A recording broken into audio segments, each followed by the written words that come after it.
Olá, sejam todos muito bem-vindos a mais uma videoaula, nosso grupo de estudos obras de Melanie Klein, pela Escola Formação do Psicanalista. E hoje, Análise Precoce, 1923, página 112.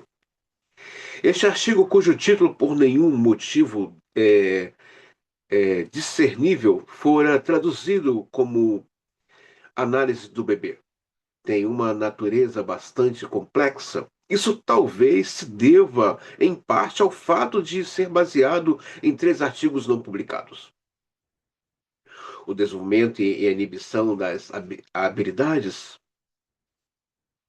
ansiedade infantil e seu significado para o desenvolvimento da personalidade, sobre a inibição e o desenvolvimento da habilidade de se orientar. Além disso, Melanie Klein lida com vários básicos: ansiedade, inibição, sintomas, formação de símbolos e sublimação.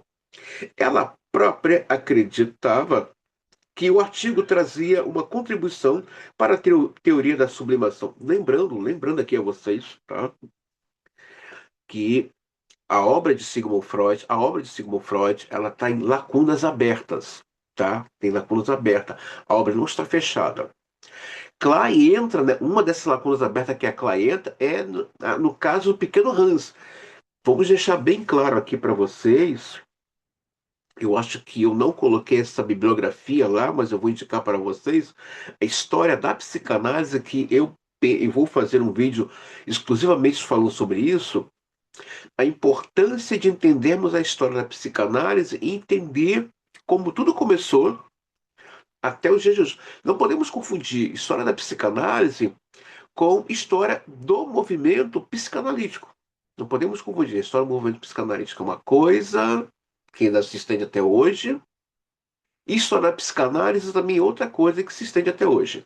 E dentro da história da psicanálise tem essa abertura mostrando as lacunas em que o Freud deixou aberto e que outros psicanalistas como Melanie Klein, Sandor Ferenczi, Anna Freud, Winnicott, Bion, Lacan e muitos outros foram preenchendo essas lacunas. Então, nessa questão do quesito clínica da infância, Melanie Klein foi a primeira psicanalista, vou deixar aqui bem claro, que trouxe e corroborou com muitos conceitos, teorias e técnicas para a clínica infantil. Lembrando, tá, que Melanie Klein, Melanie Klein é herdeira e discípulo de Sandor Ferenczi, tá? Ela é herdeira e discípulo de Sandor Ferenczi. O que isso quer dizer, herdeiro e discípulo de um analista? Não é que vai ser um portador do discurso corriqueiro, não. É no quesito da escuta.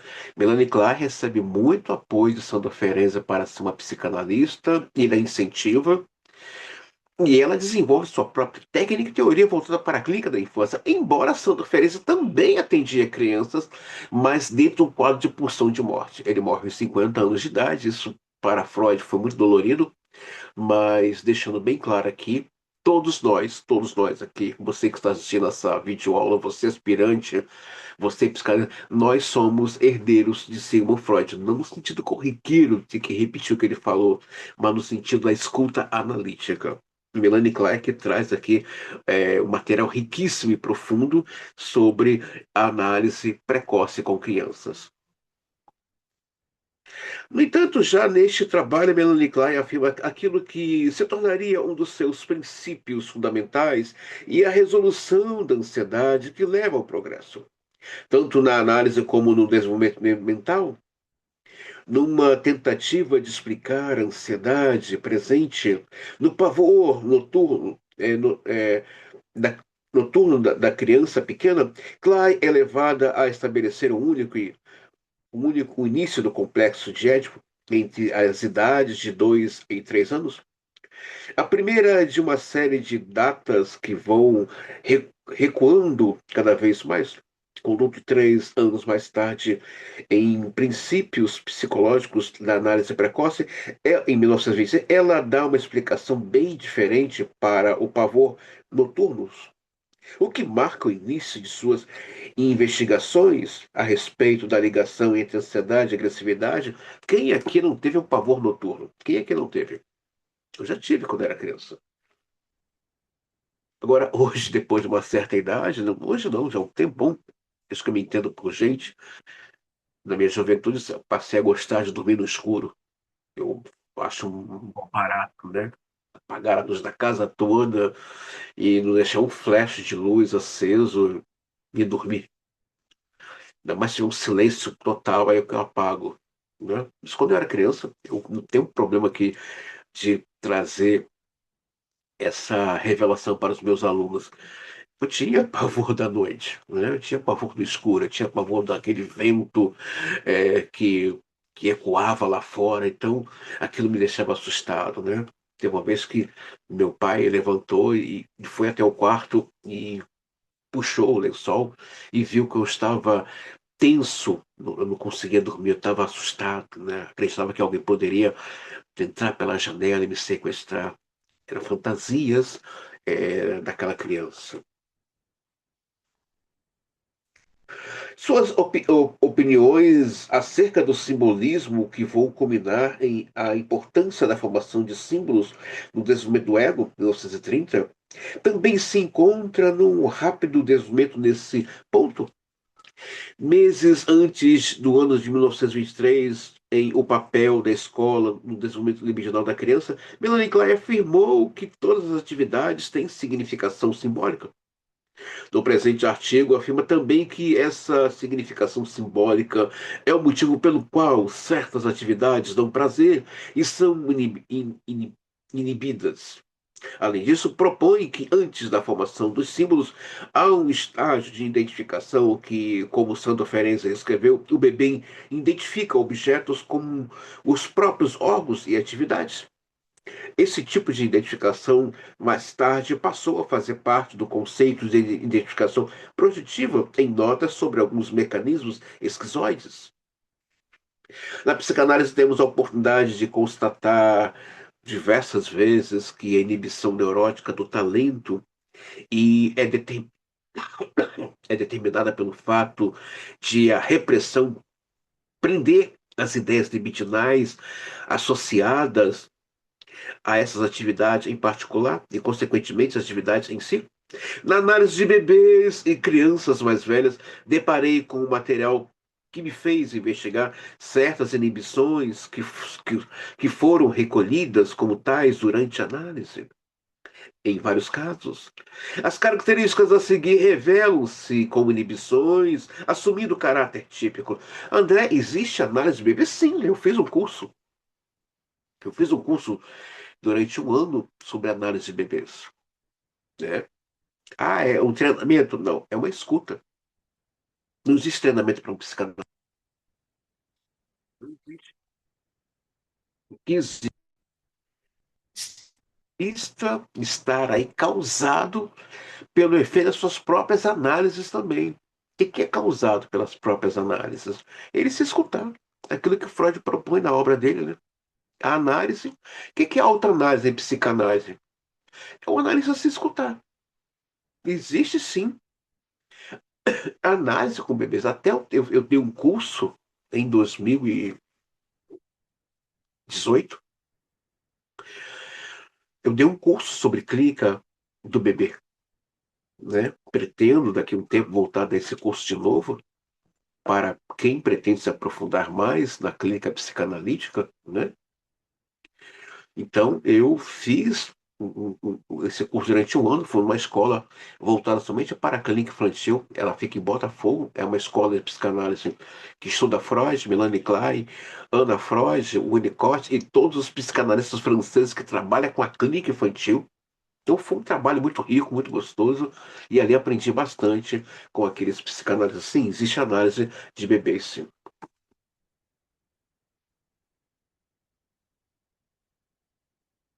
Pouco ou nenhum prazer no estudo, falta de interesse por algum assunto em particular, ou, modo geral, a presença em diversos graus daquilo que se costuma chamar de preguiça.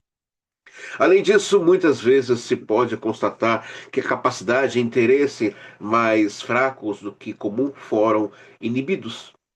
Em alguns casos, não se percebeu que tais características eram inibições verdadeiras, e já que inibições semelhantes fazem parte da personalidade de todo ser humano, não puderam ser rotulados de neuróticos quando foram é, solucion- solucionadas pela análise. Descobrimos que a base das inibições também estava no forte prazer primário, que fora reprimido devido ao seu caráter sexual, como Carl Abraham demonstrou no caso de neuróticos que sofrem de inibições motoras. Gente, lembrando que Carl Abraham era um psicanalista também judeu, e ele vai trabalhar com a psicanálise totalmente voltada para o ego, tá? É, as sete escolas principais, né? Uma delas é de Carl Abraham. Eu não incluo ela na nossa formação, da nossa escola pluralista, tá? É, ele vai se debruçar somente na questão do ego, ele abre mão dessa questão aí do complexo de Édipo, ele se foca somente nisso, tá? É a clínica dele. Ela teve seu êxito nos Estados Unidos, tá, gente? Mas aqui no Brasil, eu não tenho muito conhecimento da clínica dessa escola, tá? A única escola que eu tenho mais conhecimentos aqui no Brasil, não sei se tem da Ana Freud, mas eu sei que na Inglaterra tem da Ana Freud, do Freud e da Melanie Klein e também de Jacques Lacan. Mas aqui no Brasil, as escolas que eu sei que tem força, né? É a do Bio, é a do Winnicott, que tem em Santa Catarina, tem em Florianópolis, né? Essas regiões têm aí o Winnicott como teórico de algumas escolas, né? E outras escolas adotaram toda uma clínica infantil, juntando todos esses teóricos da clínica infantil em uma só escola, como no caso, essa escola de psicanálise em Botafogo, que trabalha todos os teóricos da clínica infantil. Hoje está difícil aqui. Então, fulano tem interesse em estudar. Oh, menos calma. Ele é um preguiçoso. Menos calma. Tem alguma coisa aqui. Por que que ele não tem interesse em estudar? É uma questão de caráter sexual, sim. Mas sexual de ato, não. Sexual de prazer. Ele não tem prazer em estudar. Voltemos lá à aula do desenvolvimento de uma criança. Uma pessoa que não tem prazer em estudar é de caráter sexual, não no sentido de ato sexual. É no sentido de prazer de estudar. É isso que a Melanie Klein está aqui constatando. E que na análise ela viu que esse quadro mudou. Às vezes eu recebo pacientes, né, que fala para mim que não entende por que está fazendo faculdade. Não entende. Outros falam, eu estou terminando a faculdade, mas eu não sei o que eu vou fazer. E eu provoco na análise. Tá, mas você fez a faculdade, você está nela. Que não está entusiasmado? E às vezes a pessoa tem aí uma boa faculdade, mas ela não está estimulada, não está, não diria a palavra motivação, ela não está entusiasmada, ela não está apaixonada, né?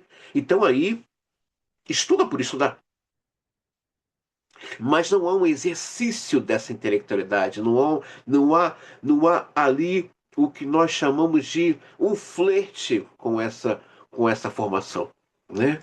Trocar ideias, procurar pessoas, participar de grupos de debate que falem sobre aquela formação. No caso, a pessoa esteja aí fazendo assistência social, ou esteja fazendo teologia, ou esteja fazendo biologia. Não há. E às vezes a pessoa tem ali um intelecto, tem ali uma certa sapiência, mas ela não está erotizada com aquela disciplina, com aquela formação. Por quê? Ela não tem tesão. Não tem. Faltou alguma coisa ali no desenvolvimento dessa criança. Voltemos ao caso do Flirt. Flirt começa depois a fazer suas próprias confabulações mentais, depois E daqui a pouco ele começa, ele próprio, fazendo as suas próprias perguntas e respondendo a ele próprio. Mas por quê? Mamãe o escutava, a analista dele o escutava. Então, certa vez eu perguntei a uma paciente minha, né, que não estava tão é, entusiasmada com a formação dela, estava perto de terminar a faculdade. Eu falei, tá, aí eu fiz uma pergunta. As notas escolares, quem via? Ninguém nem sabia quando eu tinha passado de ano. Ninguém nem sabia quando eu tinha já concluído uma etapa. Perceba? Percebam? Faltou ali o olhar para aquelas notas, faltou ali o afeto para com aquelas notas, faltou ali uma escuta para com aquelas notas. Então, aquilo, a pessoa não vai encontrar um sentido daquilo na vida acadêmica. Talvez ela não vai nem entender por que ela está fazendo faculdade. Mas é uma pessoa inteligente, tira boas notas, mas não encontra tesão. Não encontra o que Melanie Klein diz de estímulo para estudar.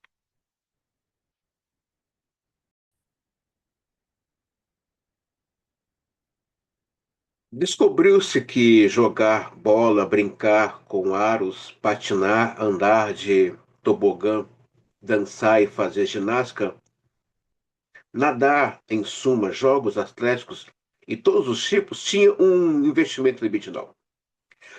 E sempre envolvia um simbolismo genital. O mesmo se aplica ao caminho da escola, à relação com professores de ambos os sexos, e também ao processo do ensino de aprendizagem em si.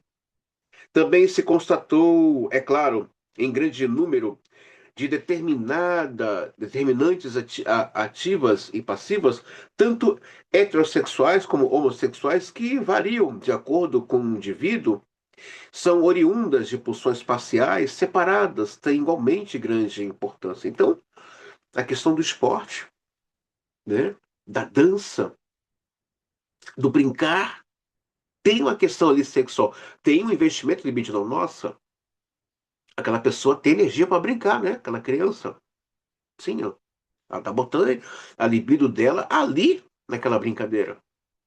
Nossa, essa criança se destaca, ou esse adolescente se destaca naquele esporte, né? Se destaca. E se sobressai mais que os seus colegas. Há uma energia libidinal sendo colocada ali. Então, aonde entra a energia libidinal, em- aquilo se torna uma potência. Agora, energia libidinal, Freud vai dizer que tem que estar alinhada junto ao desejo. Às vezes a pessoa tem desejo, um exemplo esdrúxulo que vou dar aqui. Ah, eu quero ser rico. É um desejo, mas cadê a libido? Aquela coisa que te dá prazer de você ir à luta. Mas a pessoa fala, ah, eu tenho desejo de ser um grande músico ou cantar. Desejo, tá bom, mas cadê a libido? Às vezes a pessoa tem libido, tem uma demanda para estudar, para pesquisar, mas cadê o desejo para dar um norte para ela? O que que ela vai fazer? Às vezes a pessoa tem inúmeras pós-graduações, né? Às vezes a pessoa tem aí 30 pós-graduações em lato sensu ou 20 pós-doutorado, tá bom? O que você está fazendo com esse conhecimento? Às vezes a pessoa tem desejo, tem libido para estudar, mas o que falta é ela para dar um norte, para colocar ela para caminhar, é o desejo. Então, quando uma criança se destaca em um esporte, em uma dança, se a pessoa dança muito, tem ali um investimento libidinal e também tem a questão do desejo. Não, quero ser um esportista, quero ser um dançarino, uma dançarina, quero ser um cantor, uma cantora, quero ser músico, quero tocar um instrumento.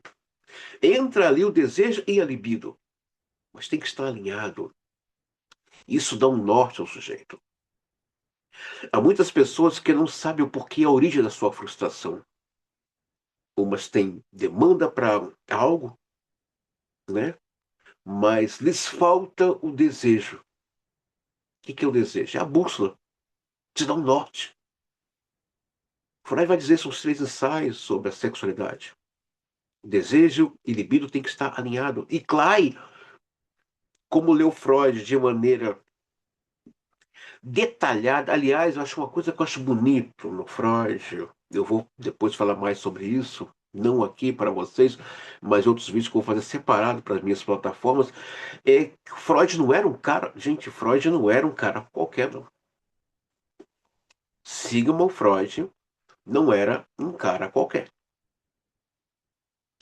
Ele, além de médico, neurologista, ele tinha um arcabouço cultural gigantesco, fenomenal.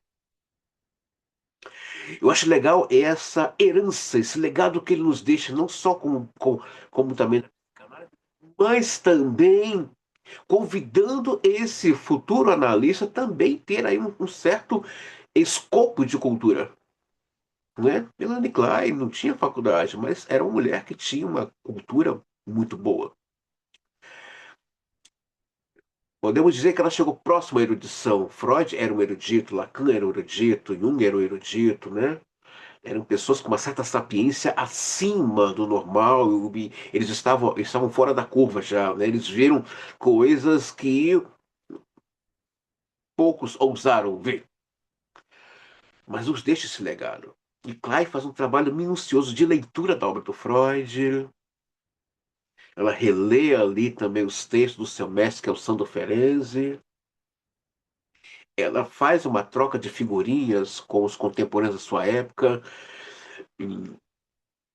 O Winnicott, o Lacan, o Biel, o Sandro Ferenczi, o Freud. Né? Isso é assim que se estuda psicanálise. Você vai fazendo trocas.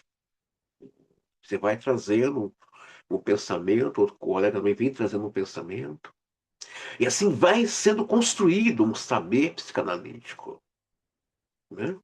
Então você que está assistindo essa aula, eu recomendo para você, meu caro aspirante, meu caro psicanalista que está aqui estudando, não é só psicanálise, é um pouco de história, um pouco de política, filosofia, literatura brasileira ou universal. De preferência, se puder aí comprar uma enciclopédia, né, básica de conhecimentos básicos, vai te ajudar aí no seu escopo e também no seu vocabulário. Desenvolver uma certa sapiência particular, né?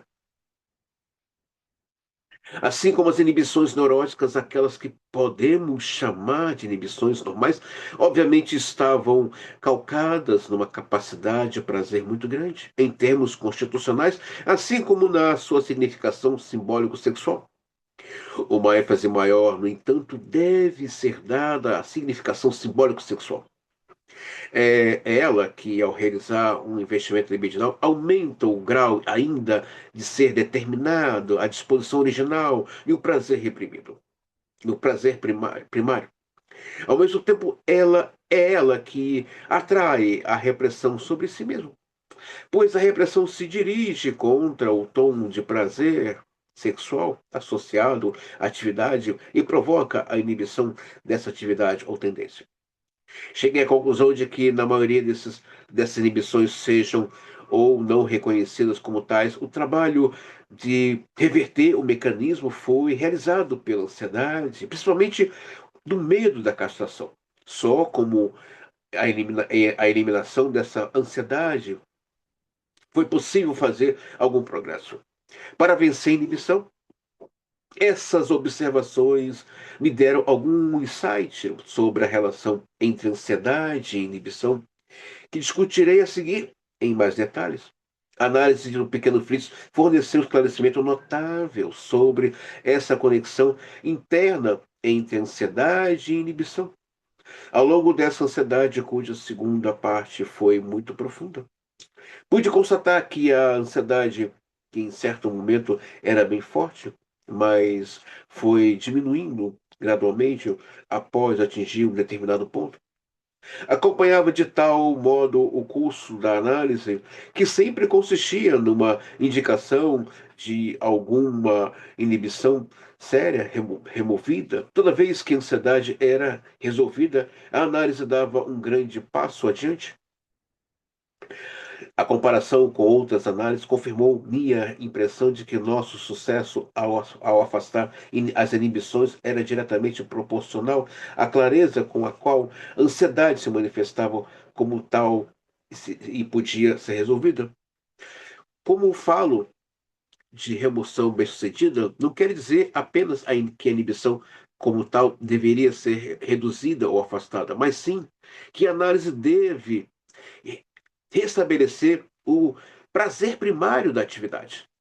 Isso, sem dúvida, é possível na análise de crianças pequenas e quanto mais nova a criança, mais rápido isso ocorrerá, pois o caminho a ser percorrido para reverter o mecanismo da inibição não é tão comprido e complicado em crianças pequenas.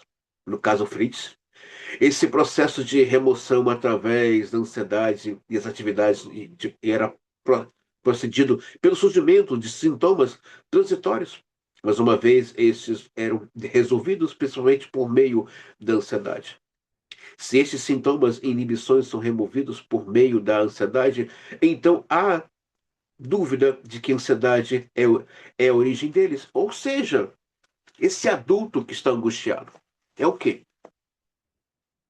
Esse adulto que chega na análise toda semana e diz: eu estou angustiado, não sei.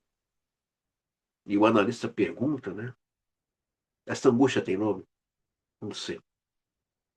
Mas é claro que ele não sabe. É claro que ele vai saber fazer conexões, porque quando ele tinha a chance de fazer conexões, essas conexões foram quebradas. A criança é um grande filósofo, é um grande cientista, é uma gigantesca enciclopédia de perguntas ambulantes. Eu não sei se os pais de hoje, eu falo isso, não sei quantos aqui que estão assistindo essa aula que têm filhos ou netos, mas eu não sei se os pais de hoje têm demanda para escutar essas crianças com as suas dúvidas e conflitivas, porque a criança tem conflitivas, já pequenininho. Aonde eu estava quando não estava aqui? Era a pergunta do Flix. Como eu cheguei aqui? Eu vim por onde? E como é que meus irmãos chegaram aqui? O que é isso? O que é aquilo? Eu não sei se os pais de hoje têm demanda, gente.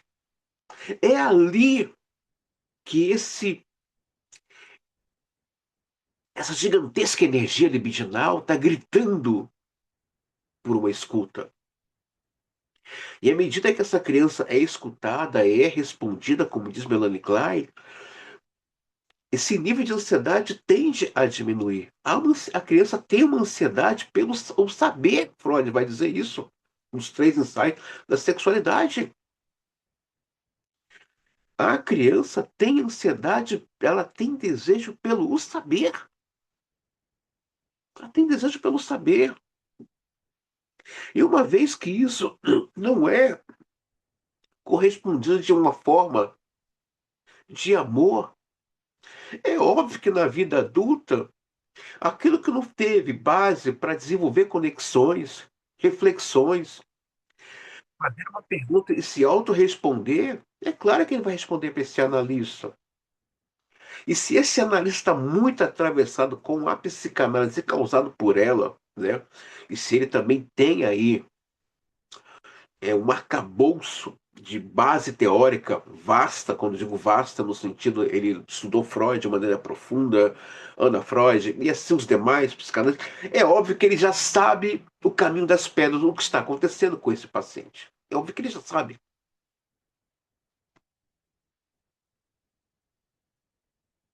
O, eu não sei se o humano do futuro vai pensar. Eu tenho conversado com alguns psicanalistas, eu não sei se o humano do futuro vai pensar. Eu não sei. Porque quando você pergunta a um paciente, essa angústia tem nome? Ele fala, não sei. Ele já está me dizendo o que aconteceu com ele na infância. Mas por que que, André, na infância, essa ansiedade tende a diminuir? Porque está sendo escutado, está dando lugar de existência a essa criança. Então, a palavra também ali está sendo ecoada, está sendo ecoada. É um pouco complicado, né? É muito sério o que nós estamos discutindo aqui. Você que é aspirante, você que é analista, vocês estão vendo que Melanie Klein não é somente aquela aula de grafo que algumas instituições dão, né? Olha, Melanie Klein nasceu ano tal, morreu ano tal, era judia, ppp, papapá. Aqui temos aqui a teoria, né?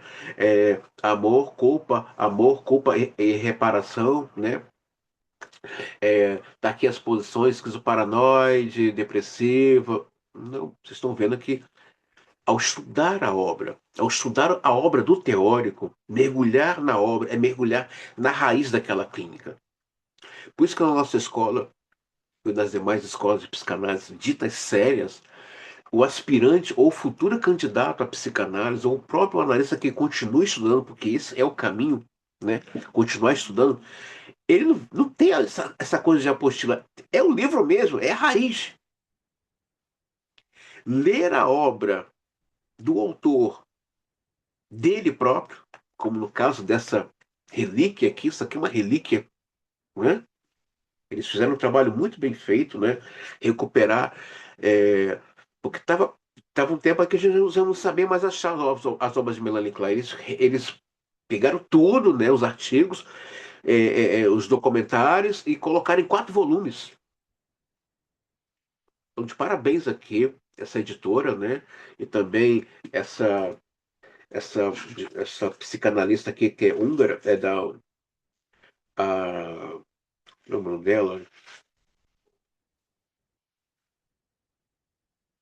A Hannah Segal, né? Eu tenho muitos livros dela também. Acompanho o trabalho dela, é um trabalho muito, muito maravilhoso, muito gostoso, voltado para a figura da mulher e o feminino, né? Ela trabalha muito. Não é possível falarmos de Melanie Klein, não tem que citar a figura da mãe, a figura do útero, né? É impossível, não dá. Tem que citar a figura da mãe e a figura aí do útero dessa mãe. Sabemos que a ansiedade é um dos afetos primários. Eu disse que a transformação em ansiedade, ou melhor, a descarga sob a forma de ansiedade, é o destino imediato da libido sujeita à repressão. Ao reagir com a ansiedade, o ego reproduz o afeto que desde o nascimento tornou-se protótipo de toda ansiedade, empregando-o como a moeda universal corrente pela qual são ou podem ser trocados todos os impulsos afetivos. A descoberta de como o ego tenta se proteger do desenvolvimento da ansiedade em diversas neuroses fez com que Freud chegasse à conclusão de que, em sentido abstrato, portanto, não nos pareceria incorreto dizer que os sintomas se formam apenas para escapar ao desenvolvimento de outro modo inevitável da ansiedade. Assim, nas crianças, a ansiedade sempre precederia a formação dos sintomas e seria a manifestação neurótica mais primária, abrindo caminho, por assim dizer, aos sintomas. Ao mesmo tempo, nem sempre é possível dizer por que, num estágio muito inicial, a ansiedade muitas vezes não se manifesta ou não é percebida. De qualquer maneira, provavelmente não há uma única criança que nunca tenha sofrido um pavor noturnos. Não seria errado afirmar que todos os seres humanos já sentiram em algum momento a presença da ansiedade neurótica? Ansiedade neurótica, em maior ou menor grau? Recordamos que o motivo e o propósito da repressão era tão somente evitar o desprazer? Segue-se que o destino do montante afetivo da representante é bem mais importante que o da ideia, e que isso é decisivo para o julgamento do processo de repressão, que se uma repressão não consegue impedir o surgimento de sensações e desprazer ou de ansiedade, então podemos dizer que ela fracassou, ainda que tenha alcançado a sua meta na parte ideativa? Se a repressão não é bem sucedida, o resultado é a formação de sintomas. As neuroses atuam processos que buscam vincular esse desenvolvimento da ansiedade e que, por caminhos diversos, de fato conseguem fazê-lo. E o que acontece com uma quantidade de afeto que é suprimida sem levar à criação de sintomas? Ou seja, o que acontece nos casos em que a repressão é bem sucedida, no que diz respeito ao destino dessa soma de afeto condenada à repressão? Freud afirma: o destino do fator quantitativo da representante pulsional pode ser triplo, como nos ensina um rápido exame das experiências reunidas na psicanálise.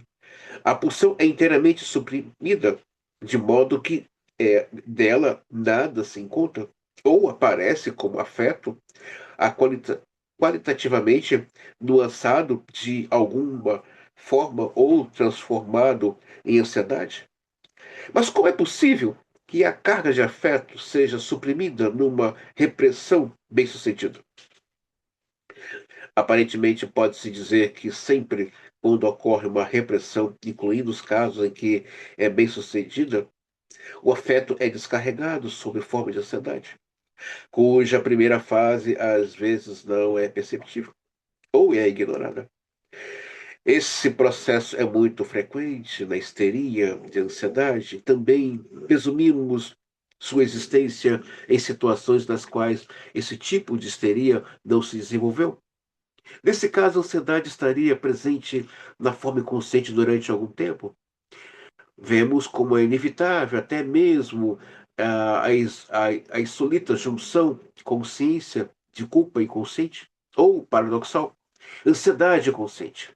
É verdade que, ao discutir o uso do termo afetos inconsciente, Freud ainda diz: assim, não se pode negar a coerência desse modo de falar, mas existe em relação à ideia inconsciente a importante diferença de que esta, após a repressão, continua existindo como formulação real do sintoma inconsciente, enquanto o afeto inconsciente corresponde ao mesmo lugar, apenas uma possibilidade incipiente que não se pode sobreviver. O que é culpa inconsciente?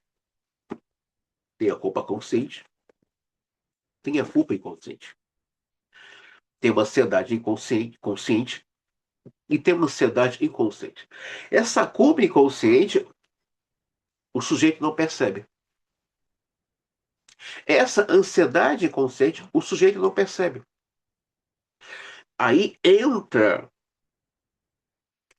o paraverbal e a percepção extrapsíquica do analista de perceber que certos movimentos do seu paciente é uma ansiedade e certos movimentos em busca de um castigo é uma culpa inconsciente.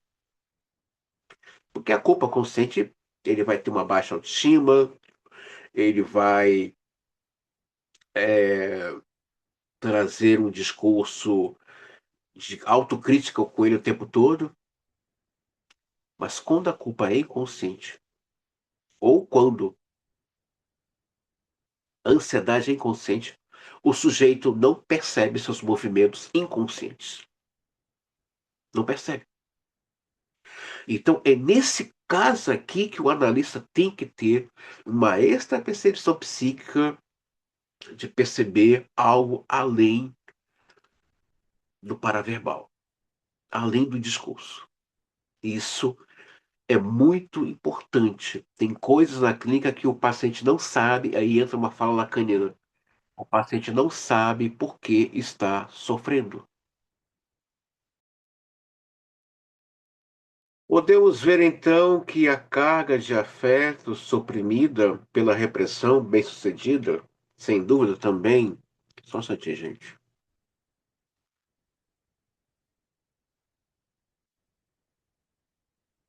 sem dúvida passou por uma transformação em ansiedade.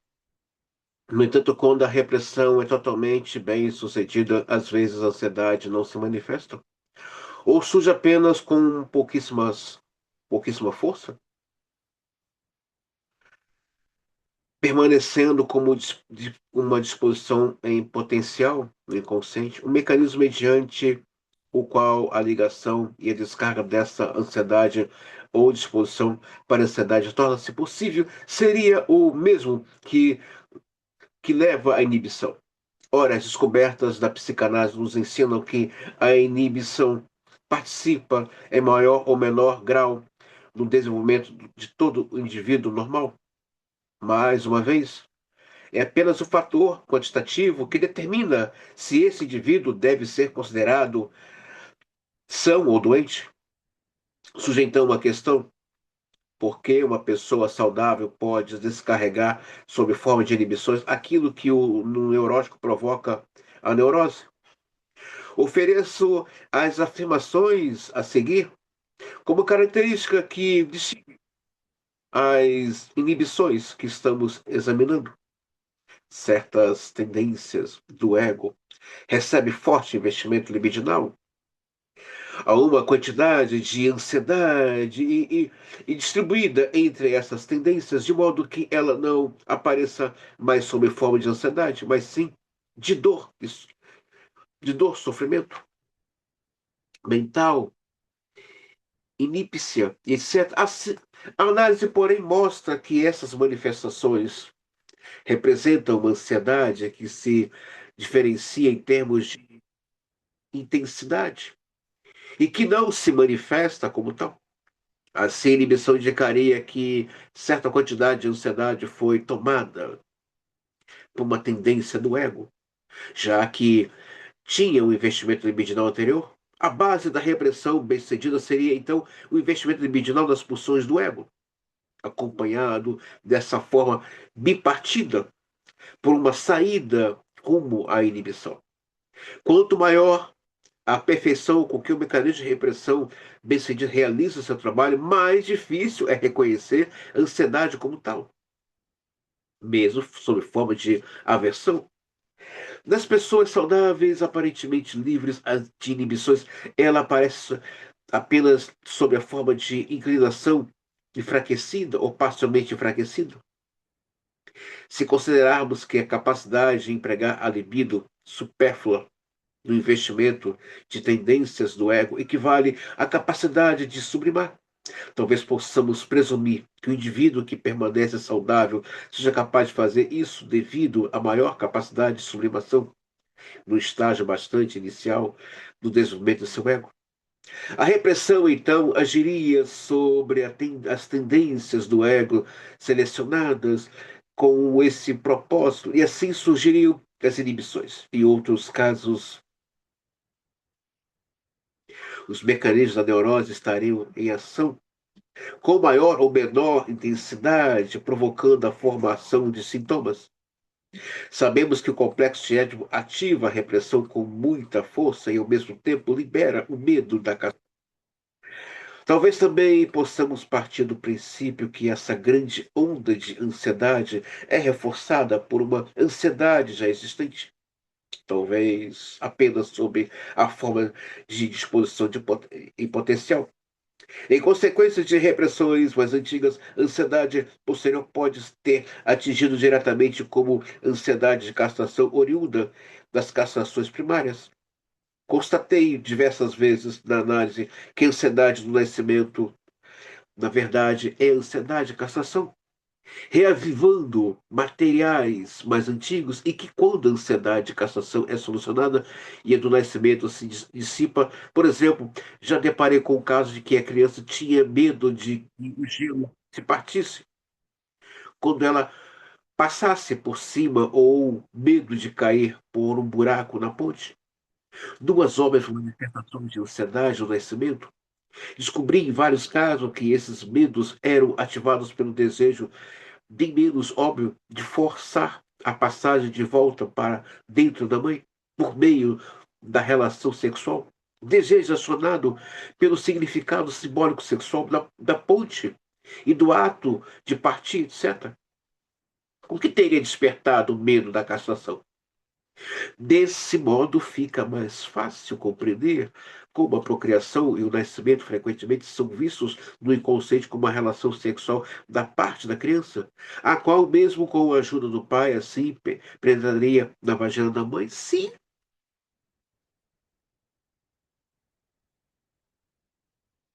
por que alguns filhos, depois de adultos, têm dificuldade de seguir a sua vida?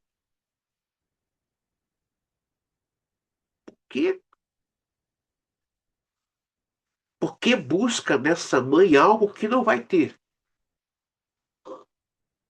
Tem pessoas adultas que não conseguem viver a vida dela, ela quer essa mãe. Que a mãe dá o que pode. Mas tem pessoas que parou e entra numa covardia moral como ela. Parou, não anda. Só vai andar se acreditar que vai receber algo dessa mãe. Que na verdade é um movimento histérico de querer voltar para o útero dessa mãe. Seria um passo desproporcional, portanto, encarar o pavor noturnos que ocorre na idade de 2 ou 3 anos como ansiedade liberada no primeiro estágio de repressão do complexo de Édipo, cuja ligação e descarga depois prossegue de várias maneiras. O medo da cassação que desenvolve quando o complexo de Édipo é reprimido agora se dirige às tendências do ego que já receberam investimento libidinal.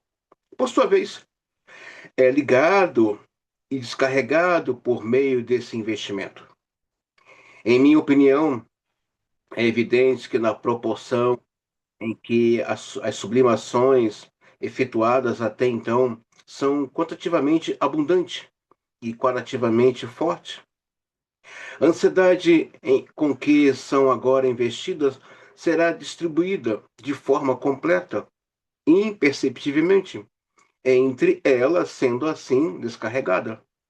No caso de Fritz e Félix, pude provar que as inibições do prazer, do movimento, estavam muito ligadas ao do prazer no aprendizado e vários interesses e tendências do ego, que não especificarei nesse momento.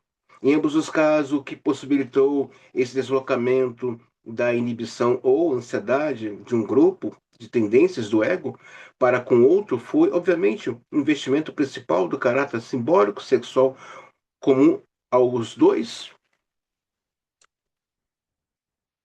No caso de Félix, um menino de 13 anos, cuja análise usarei para ilustrar meus comentários um pouco mais adiante nesse ensaio, a forma como esse deslocamento se manifestou foi a alternância de suas inibições entre jogos esportivos e as aulas.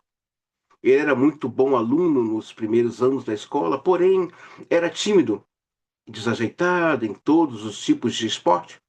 Quando voltou, quando voltou da guerra, seu pai costumava lhe bater e dar broncas por causa da covardia do menino, e com esses métodos obteve os resultados que desejava. Félix passou a ter bom desempenho nos esportes, dedicando-lhes um interesse apaixonado, mas não ao mesmo tempo desenvolveu aversão à escola e todo tipo de aprendizado e conhecimento. Essa aversão acabou se tornando uma antipatia indispensável, a qual Félix trouxe para a análise. O investimento simbólico sexual em comum criou um elo entre os dois grupos de inibições, e foi, em parte, a intervenção do pai que fez com que o filho considerasse os jogos a sublimação mais adequada ao próprio ego, que possibilitou a Félix deslocar toda a inibição dos esportes para as aulas, ou seja, Ele era uma criança tímida, tinha ali uma habilidade, tinha ali uma certa inteligência e ele descobre a sua paixão nos esportes, mas cria uma aversão aos estudos. Mas no seu processo de análise, isso é resgatado, isso é ressignificado, né?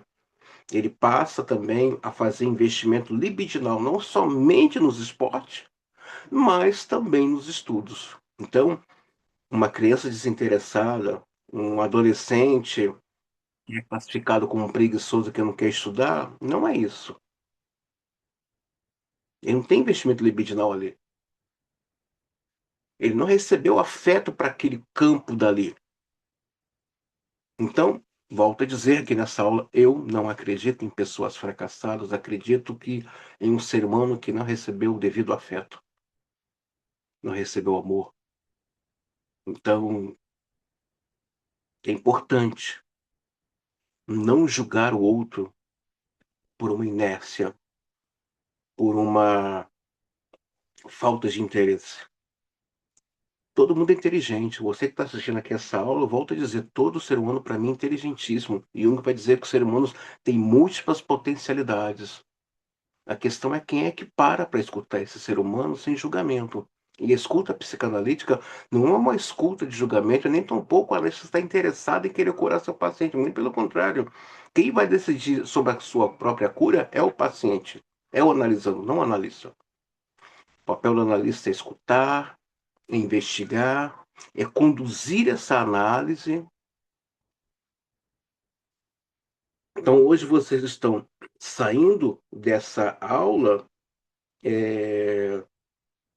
com um olhar de que aquela pessoa que aparentemente trata algo com descaso ou sem interesse, não é porque ela quer. Ela não tem a libido investida ali. Não tem.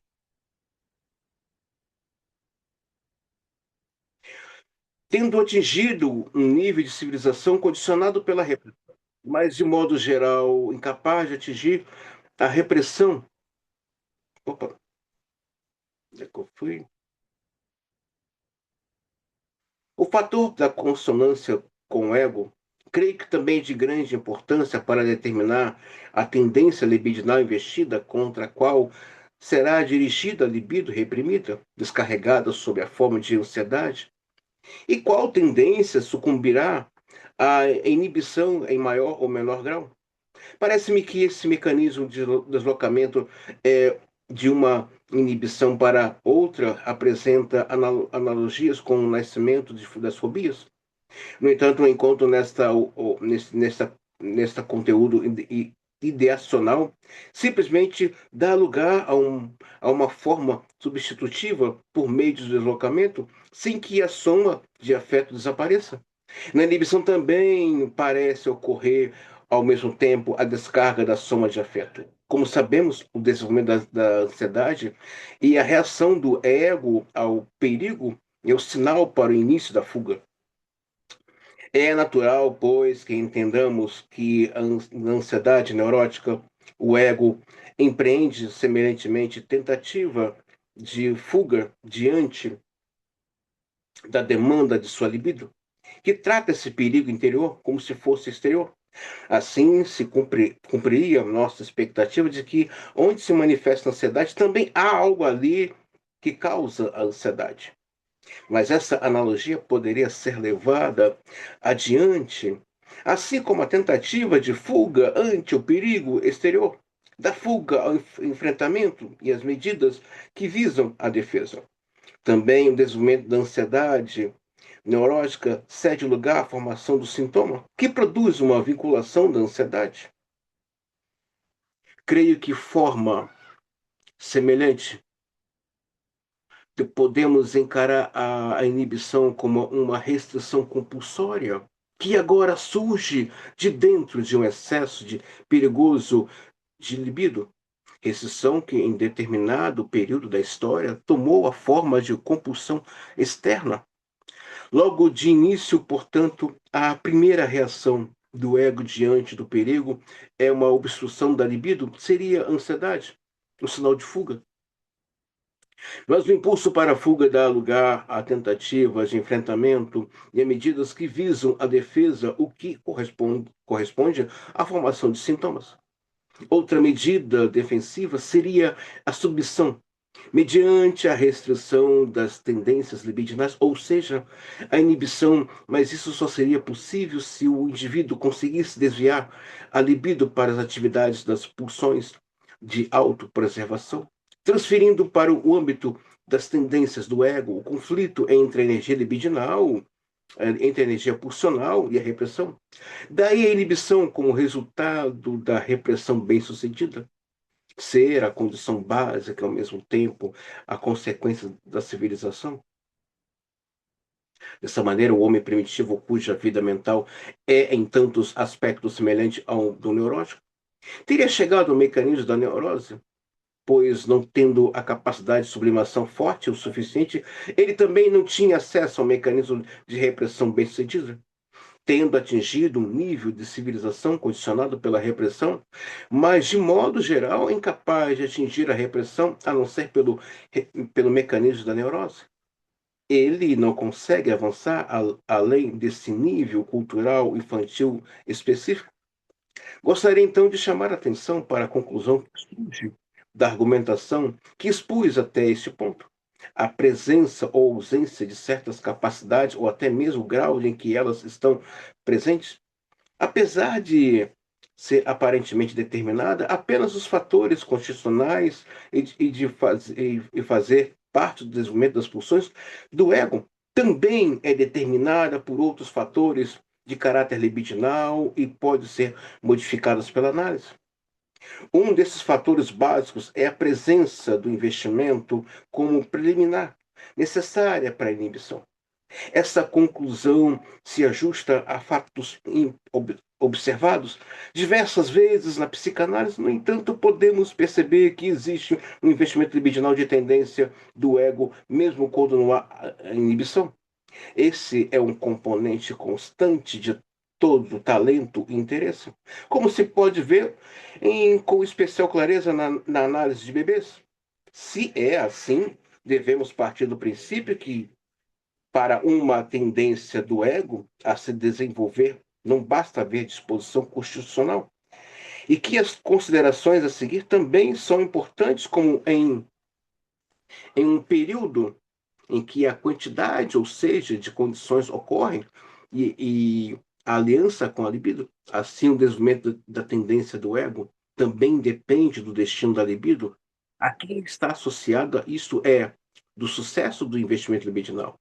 No entanto, se reduz o papel do fator condicional nos talentos, como Freud provou em relação às doenças, o fator acidental passa a ter grande importância, ou seja, o que leva uma pessoa, o que é esse investimento libidinal a partir do ego?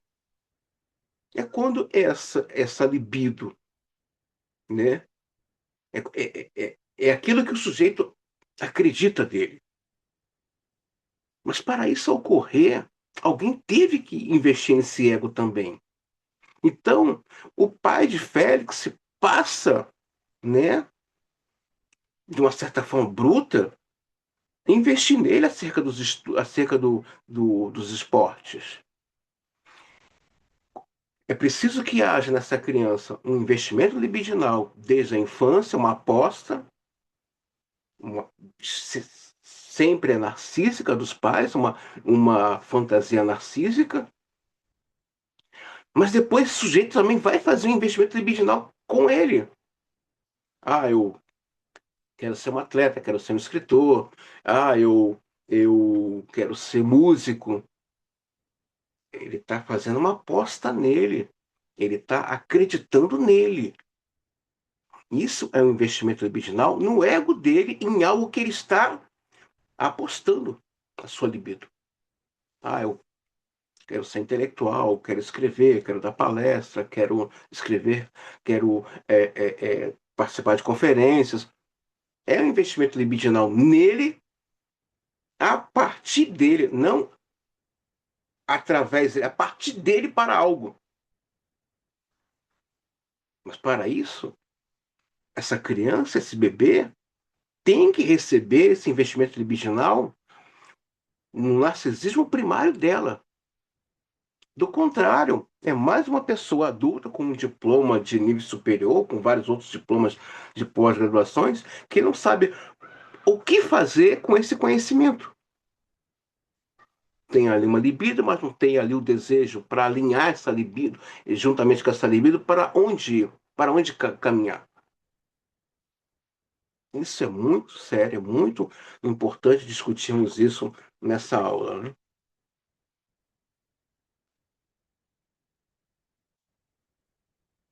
Sabemos que no estágio narcísico, as pulsões do ego e as pulsões sexuais ainda estão unidas, pois logo de início as pulsões sexuais ocupam uma posição no território das pulsões de autopreservação.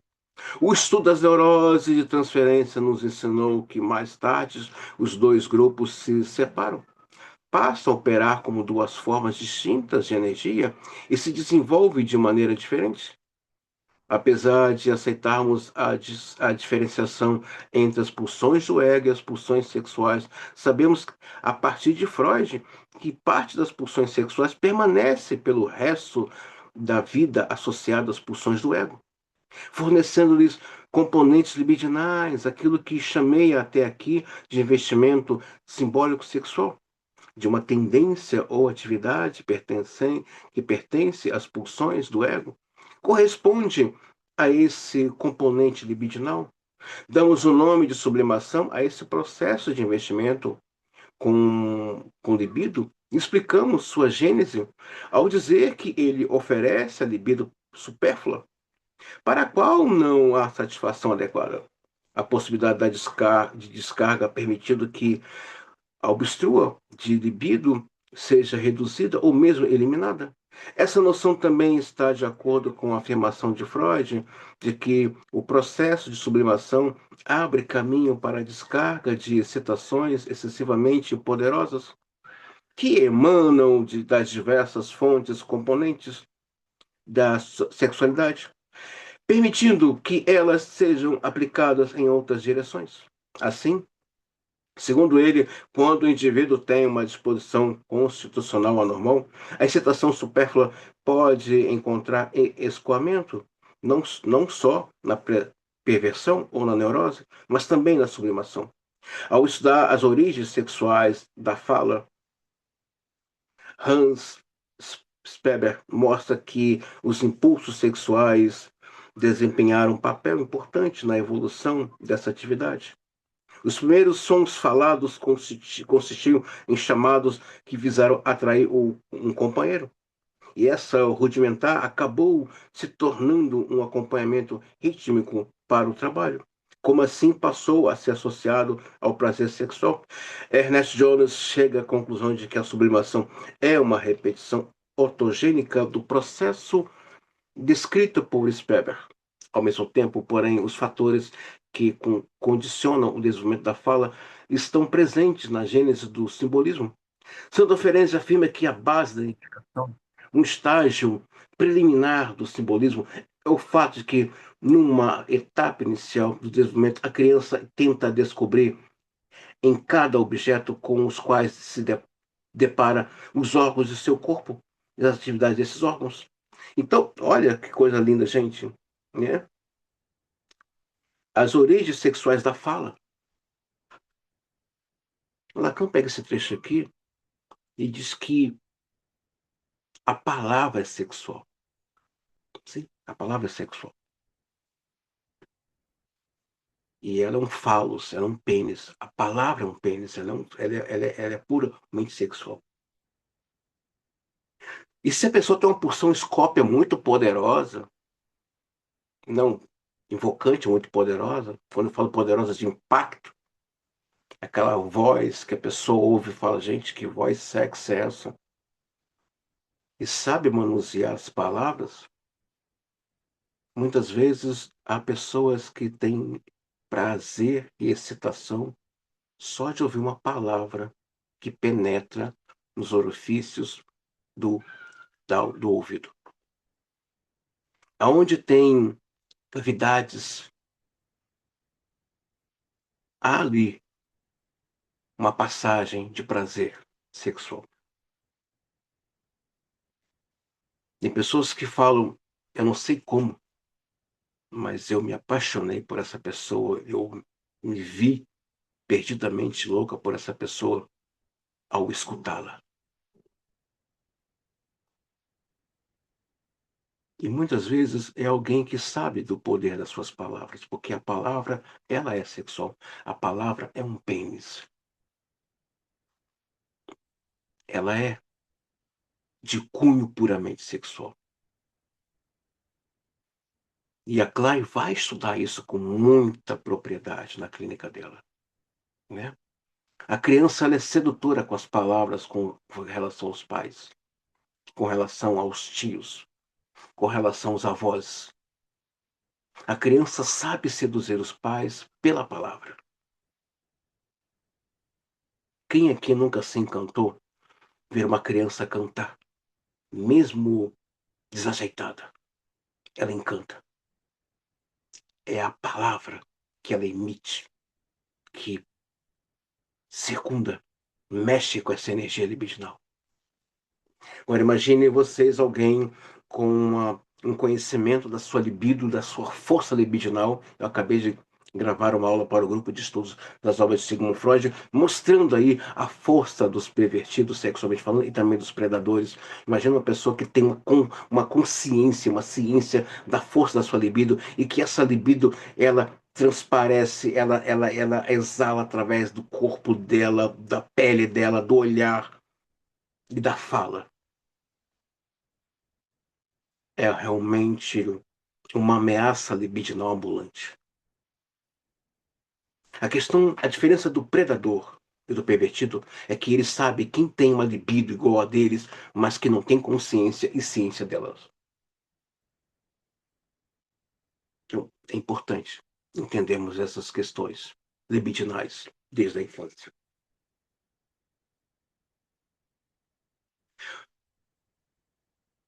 Ao estabelecer, ao estabelecer uma comparação semelhante dentro do seu próprio organismo, a criança provavelmente encontra a parte superior do corpo um equivalente para detalhe imbuído de importância afetiva na parte inferior. De acordo com Freud, a orientação primária para o corpo do próprio indivíduo também é acompanhada pela descoberta de novas fontes de prazer. Talvez isso torne possível comparar diferentes órgãos e regiões do corpo. A essa comparação se seguiria o processo de identificação com outros objetos, processo em que, segundo Jones, o princípio de prazer nos permite comparar dois objetos muito diferentes, considerando a semelhança ao tom prazeroso ou do interesse. Contudo, provavelmente não seria um equívoco afirmar que esses objetos e atividades não são fontes de prazer por si só. Adquire essa característica através dessa identificação, um prazer sexual é deslocado para eles. Assim como Speber acredita que ter ocorrido com o trabalho do homem primitivo, depois, quando a repressão entra em ação, se passa de identificação para a formação de símbolos. É esse processo que oferece oportunidade para a libido seja deslocada em outros objetos e atividades das pulsões de autopreservação, que originalmente não tinha um tom de prazer. Aqui chegamos a um mecanismo de sublimação. Pessoal, lembrando aqui que Ernest Jones foi um historiador e também discípulo de Sigmund Freud, tá? Ernest Jones foi um dos primeiros historiadores a publicar uma obra biográfica sobre Sigmund Freud.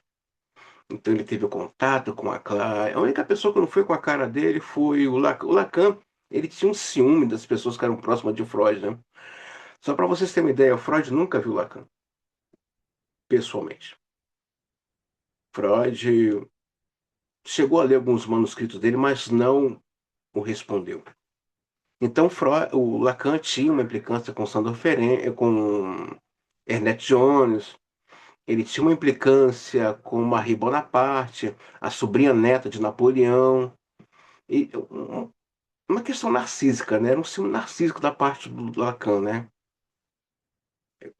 queria ter o olhar do Freud, né? Ele trouxe várias contribuições para o universo da psicanálise, mas ele cometeu alguns erros muito graves aí dentro do universo da psicanálise, principalmente com Ernest Jones, que foi uma figura importantíssima na vida de Freud e também na história da psicanálise e do movimento psicanalítico, né? Ernest Jones, quem puder adquirir, ele escreveu duas obras de 2 volumes, né?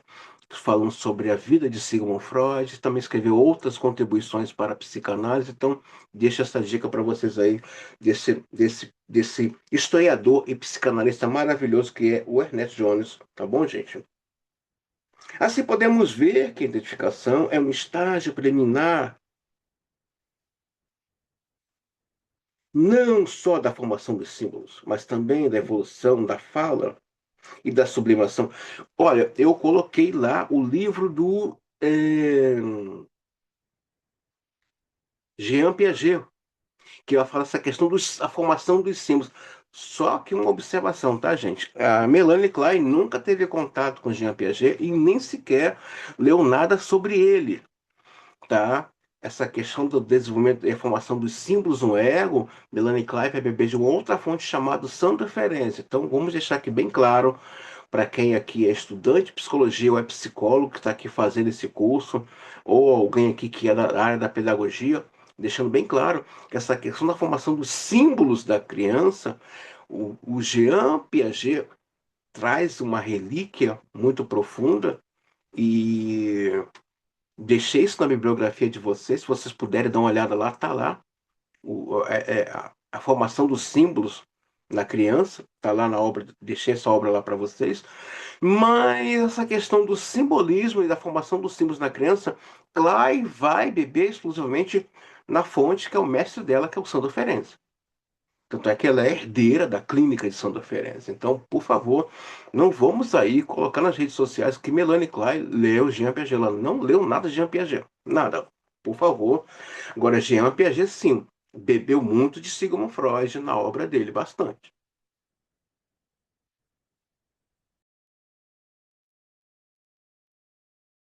Ela ocorre por meio da formação de símbolos, processo em que as fantasias libidinais são fixadas de forma simbólica, sexual, sobre determinados objetos, atividade, interesse. No caso do prazer do movimento com jogos e atividades atléticas que mencionei antes, foi possível reconhecer a influência do significado simbólico sexual do campo do jogo, da pista, etc., simbolizando a mãe enquanto andar, correr, o movimento atlético de todos os tipos representam a penetração na mãe. Ao mesmo tempo, os pés, nas mãos, as mãos e o corpo que executam essa atividade e, em consequência da identificação inicial, são equiparados ao pênis. Atrai para si mesmo algumas das fantasias originalmente ligadas ao pênis e as situações de gratificação associadas a esse órgão. O elo de ligação provavelmente era o prazer no movimento e o prazer do órgão em si. É nesse ponto que a sublimação diverge da formação de sintomas histéricos, apesar de ambas seguirem até então o mesmo caminho. Mas, peraí, André. Então, jogos ali de força bruta, há um prazer ali sexual voltado para a mãe? Sim. Clay vai dizer que na matriz inconsciente nossa, a figura da mãe está lá. Mas ele pode transitar, projetar em outra mulher.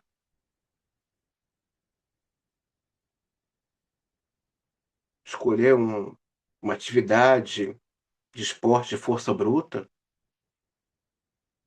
escolher uma profissão, tipo ser um militar, ou um policial, alguma coisa ligada, ou então uma força especial de guerra, seja cívico ou militar, mas tudo isso voltado para a figura de uma mulher.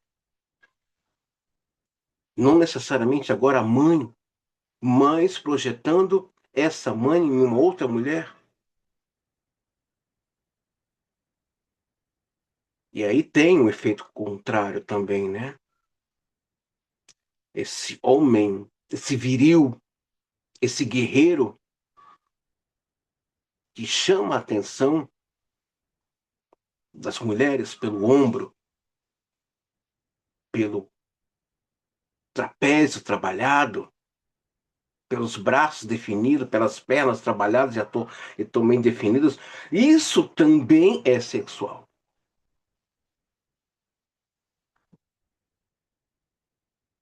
É uma projeção também inversa.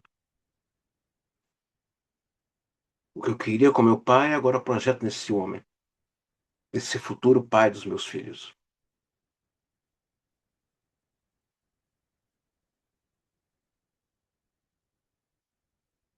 O elo de ligação, né? Ao mesmo tempo, o elo de ligação, provavelmente, era o prazer do movimento e o prazer do órgão em si. É nesse ponto que a sublimação diverge da formação de sintomas histéricos, apesar de ambas seguirem até o então mesmo caminho. Para estabelecer com mais clareza as analogias e diferenças entre os sintomas e a sublimação, gostaria de chamar a atenção para a análise de Freud a respeito de Leonardo da Vinci. Freud Freud toma como ponto de partida a lembrança de Leonardo, ou melhor, a fantasia de que, quando ainda estava no berço, um abutre pousou perto dele. Abriu-lhe a boca com o rabo e apertou a cauda várias vezes contra os lábios dele.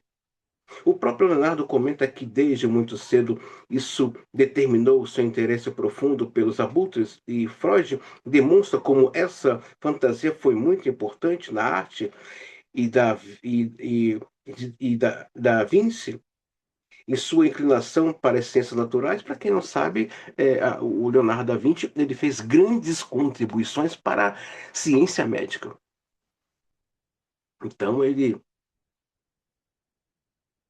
retirava alguns corpos do cemitério e levava para o seu laboratório. Ele dessecava aqueles corpos. Para quem não sabe, o abutre, né, é uma ave de rapina. Ela é uma ave que espreita suas presas. Ela está sempre atenta. E o Leonardo tem essas tendências, né? Dessas pulsões é, de morte. E que ele transforma essa pulsão de morte em uma arte, em uma ciência.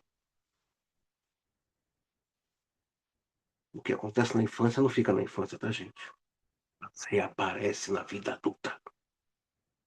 Reaparece.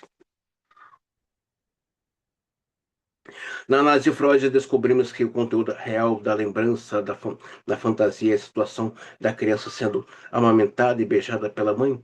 A ideia da cauda do pássaro na boca, que corresponde a uma felação, é obviamente uma transformação da fantasia no molde homossexual passivo. Ao mesmo tempo, só uma observação: Leonardo da Vinci era gay, tá, gente? Ele era homossexual. Ele era um grande cientista, um grande intelectual da sua época, é a época das trevas, mas que fez grandes contribuições para o século XX e XXI. Quem é que, na Era das Trevas, já tem uma planta de um avião, planta de um submarino, roupa de mergulho? Era das Trevas. Você consegue conceber isso? O cara tá na Era das Trevas. O cara morre e deixa plantas de avião, deixa plantas anatômicas do corpo humano. Se hoje a medicina sabe de anatomia, é graças a Leonardo da Vinci. Ao mesmo tempo, vemos que representa uma consideração das teorias sexuais infantis de Leonardo, que o levaram a acreditar que a mãe possuía um pênis. Constatamos várias vezes que, quando a pulsão epistemológica é associada bem cedo aos interesses sexuais, o resultado é inibição ou a neurose obsessiva. E a ruminação, Freud demonstra que Leonardo escapou desse destino por meio da sublimação dessa pulsão parcial, que dessa forma não caiu vítima da depressão, da repressão. Agora gostaria de perguntar como Leonardo escapou da histeria. Creio que a raiz da histeria pode ser detectada na fantasia, no elemento condensado da cauda do abutre, elemento encontrado muitas vezes em histéricos, como a fantasia de felação expressa, por exemplo, na sensação do bolo na garganta, segundo Freud, na sintomatologia da histeria, há uma representação da capacidade de deslocamento das zonas erógenas que se manifesta na orientação na orientação de identificação inicial da criança. Assim, podemos constatar que a identificação também é um estágio preliminar para a formação dos sintomas histéricos. E é essa identificação que permite ao histérico realizar o deslocamento característico de baixo para cima. Se partirmos do princípio de que a situação de gratificação por meio da felação que em Leonardo se tornou fixada, foi atingida pelo mesmo caminho, identificação, formação de símbolos, fixação, que leva à conversão histérica. Creio que o ponto de divergência ocorre na fixação. Em Leonardo, a situação prazerosa não ficou fixada como tal. Ele a transferiu para as tendências do ego. Talvez ele tivesse capacidade, desde muito cedo, a estabelecer uma ampla identificação com os objetos do mundo à sua volta. Talvez essa capacidade decorresse de sua precoce e vasto desenvolvimento da libido narcísica para a libido objetal. Outro fator que teria contribuído para esse fato seria a capacidade de manter a libido em estado de suspensão. Entretanto, podemos supor que existe ainda outro fator importante para a capacidade de sublimação e que talvez forme boa parte do talento em que o indivíduo é dotado constitucionalmente.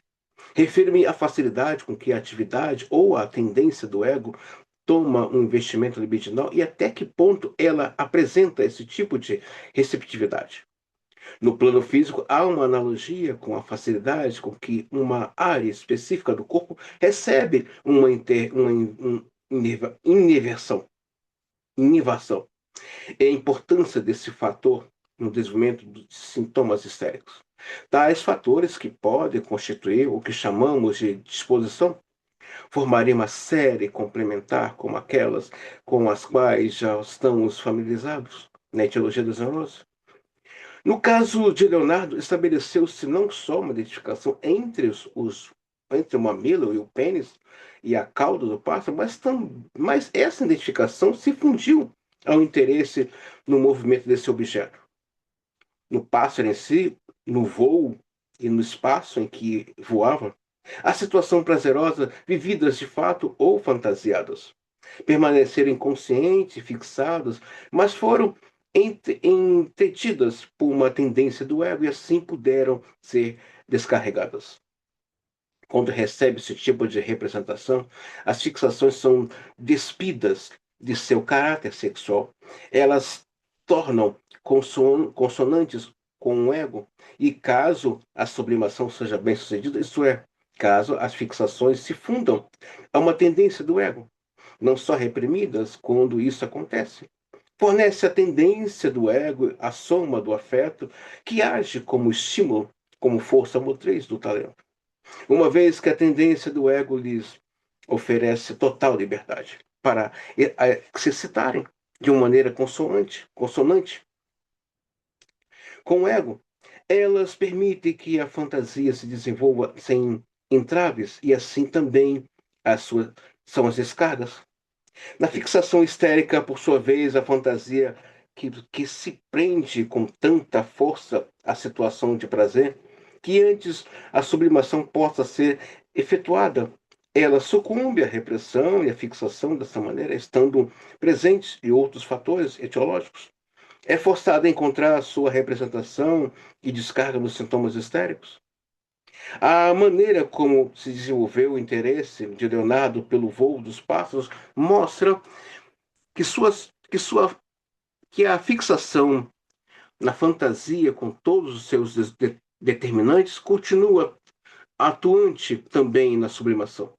Lembrando que a histérica, gente, só uma observação aqui para vocês, tá?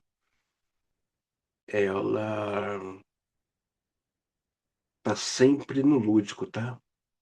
Suas fantasias são sempre de ordem muito infantil.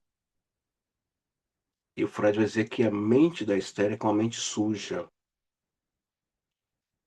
É muito raro a gente ouvir da boca de histéricas, tipo assim, a pessoa está conversando comigo, mas eu estou pensando pior daquela pessoa. Isso é da estrutura histérica. A pessoa portadora de histeria, dessa estrutura, seja homem ou mulher, elas têm a mente suja. Às vezes está conversando com ela de uma maneira séria, coisa séria, e ela está pensando o pior da pessoa. A histérica tem um prazer, é, como posso colocar aqui para vocês, ácido em ver o pior das pessoas e ver a desgraça das pessoas. Freud vai dizer que depois de uma certa idade, a cabeça da histérica tende ao emborrecimento. Brincadeiras sem sentido, fora de ordem, palavras sem sentidos, às vezes uma conversa coloquial entre amigos ou familiares.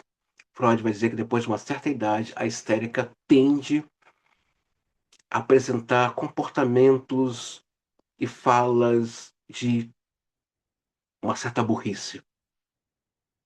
Freud tinha uma paciente histérica que o tempo todo que ele tratava dela, ela estava pensando mal de Freud. Freud sabia isso. Ela há na histérica um sentimento de perversidade para com o outro.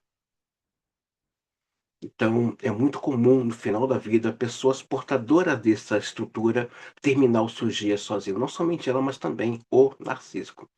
Eu nunca vi uma histérica terminar os seus dias com familiares, sempre sozinha.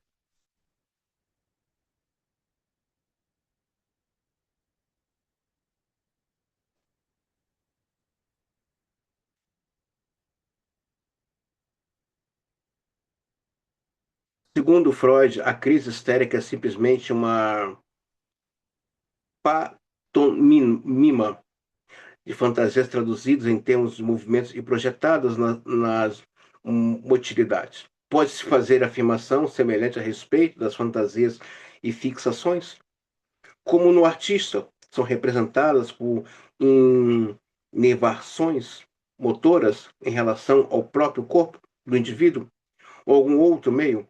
Essa afirmação está de acordo com o que Ferenczi e Freud escreveram sobre as analogias e relações entre a arte e a histeria. Por um lado, a crise histérica em relação sexual. Por outro, como material usado pela crise histérica, uma condensação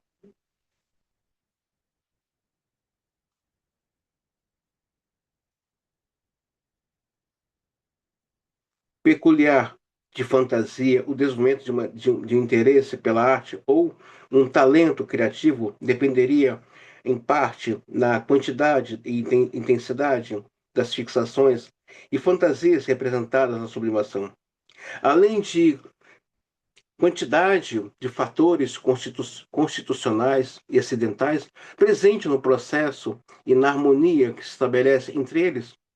Também é importante a porção de atividade genital, que pode ser desviada para a sublimação de forma semelhante, e a primazia da área genital sempre é atingida na histeria. Vou ler de novo para vocês. A primazia da área genital sempre é atingida na histeria. É muito raro, né, vermos histéricas ter a libido concentrada nas genitais. É muito raro. Também não é de se assustar de ver histéricas artistas como atrizes, cantoras, pessoas que trabalham com pinturas, São áreas que ela se desenvolve, o seu investimento libidinal assim se deslancha.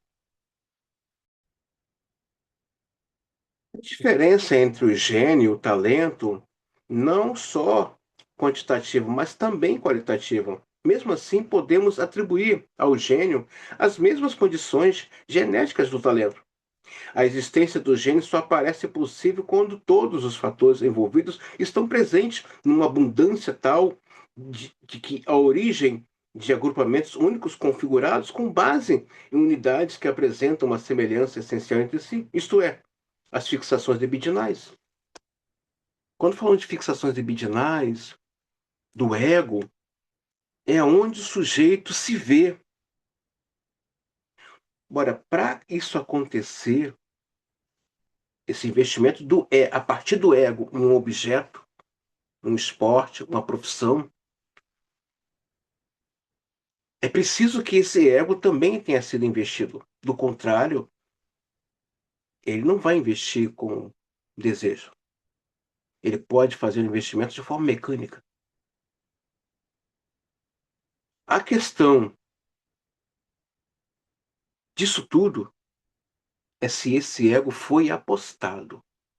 Uma dica de filme sobre esse texto que eu acabei de ler aqui com vocês, que está na Prime Video, veja o filme, quem puder assistir nesse período de festas, O Gênio e o Louco, com o ator Mel Gibson. Recomendo esse filme, O Gênio e o Louco. Um filme muito bom e recomendo para vocês. Ao discutir as questões da sublimação, sugere que um dos fatores determinantes para o seu sucesso era que as fixações destinadas à sublimação não fossem submetidas à repressão cedo demais, pois isso eliminaria a possibilidade de desenvolvimento. Assim, teríamos de postular uma série complementar entre a formação de sintomas e a sublimação bem-sucedida. Essa série também incluiria a possibilidade de sublimações menos bem-sucedidas. Em minha opinião, a fixação que dá origem ao sintoma já estaria a caminho da sublimação, mas foi impelida pela repressão. Quanto mais cedo isso acontece, mais a fixação retém o caráter propriamente sexual da situação de prazer e sexualiza a tendência a qual outorgou o seu investimento libidinal. Em vez de fundir-se a ela, essa tendência ou interesse também será mais estável, pois estará perpetuamente sob ataque de repressão. Gostaria de acrescentar algumas palavras sobre a diferença entre a repressão mal sucedida e a inibição, e as relações entre ambas. Mencionei algumas inibições que considerei normais e que surgiram quando a repressão foi bem sucedida. Quando elas foram resolvidas pela análise, constatou-se que se baseavam, em parte, em sublimações muito fortes. Estas chegavam a se formar, mas eram inibidas, pelo menos até um certo ponto. Não tinha características de uma sublimação mal sucedida, que oscila entre a formação de sintomas, traços neuróticos e sublimações. Apenas na análise foram reconhecidas como inibições. Elas se manifestavam de forma negativa, como falta de inclinação ou capacidade, ou então até apenas uma redução de ambas. As inibições se formam como procurei mostrar na página 114, por meio da transferência da libido superficial, descarregada como ansiedade para sublimações. Assim, a sublimação é diminuída ou destruída pela repressão sob a forma de inibição, mas a formação de sintomas é evitada, pois a ansiedade é descarregada de forma semelhante à encontrada na formação de sintomas histéricos. Desse modo, podemos supor que o homem normal atinge seu estado saudável por inibições auxiliadas pela repressão bem-sucedida. Se a quantidade de ansiedade que investe as inibições excede de sublimação, o resultado é a inibição neurótica, pois o cabo de guerra entre libido e repressão deixa de ser decidido no campo das tendências do ego. Portanto, são postos em movimento os mesmos processos empregados nas neuroses para ligar a ansiedade. Enquanto na sublimação mal sucedida, as fantasias encontram a repressão por meio caminho da sublimação e se tornam fixadas, podemos supor que para uma sublimação ser inibida, ela já deve ter surgido antes como sublimação. Mas, uma vez podemos propor a existência de uma série complementar entre os sintomas de um lado e a sublimação bem-sucedida de outro.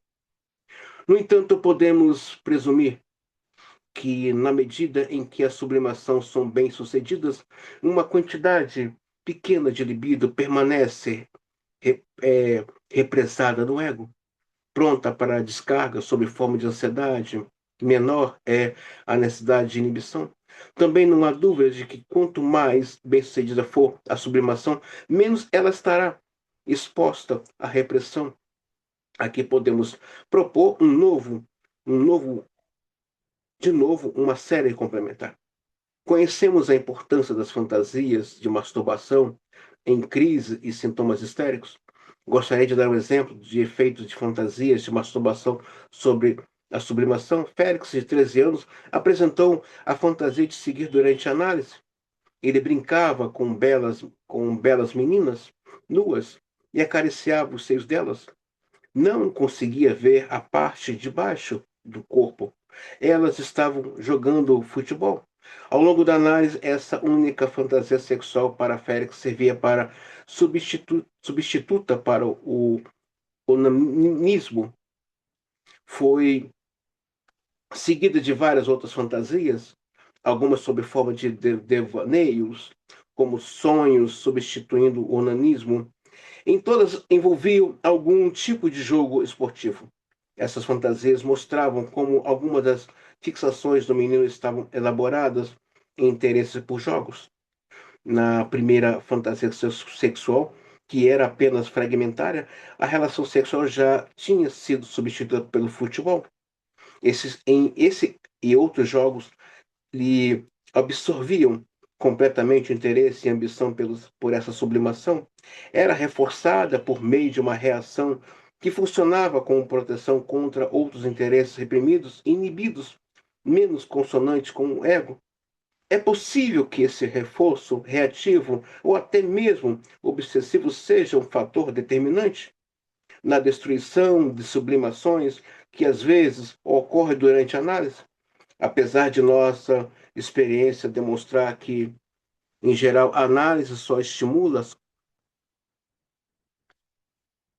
acaba se desistindo do sintoma, que é uma formação substituta, honoresa, quando as fixações são resolvidas, e outros canais são abertos para a descarga da libido. No entanto, quando se traz para o consciente as fixações que formam a base da sublimação, o resultado costuma ser diferente. Muitas vezes, muitas vezes a sublimação é reforçada, pois se mantém como um canal substituto mais eficaz, provavelmente mais antigo, para a descarga da libido, que deve permanecer insatisfatória. Ora, Félix só vê apenas os seios das meninas durante o jogo, né? Bola, seios, seios e bola. Melão, seios, seios e melão. Laranja, tangerina, seios, seios, laranja e tangerina. Ele não tem uma obsessão, uma fixação na genitália de uma menina. Ele tem uma obsessão, uma fixação nos seios das meninas. Mas, de repente, essas fantasias desaparecem, ele só fica apenas com o futebol como forma de sublimação das suas excitações e masturbações sexuais.